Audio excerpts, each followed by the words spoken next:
So, nandito na yung Grab na inarkila namin papunta ng Nasugbu Pier.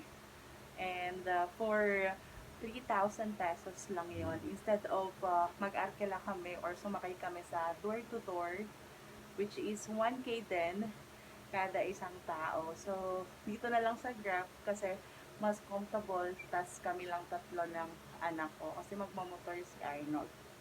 So, see you in Nasugbu!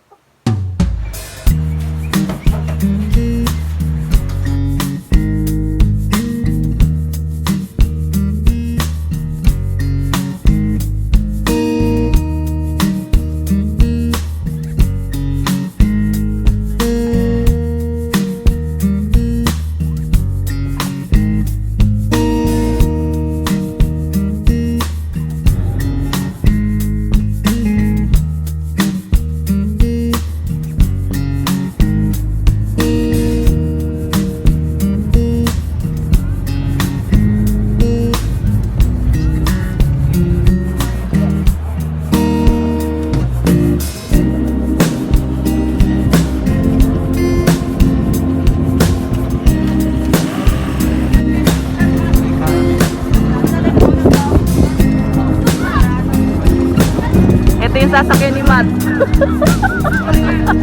Yan o.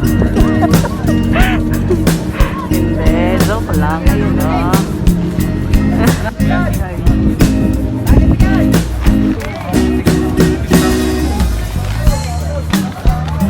Oh my God, si Mother. Magkano binayaran mo? 100? Kolorom ka.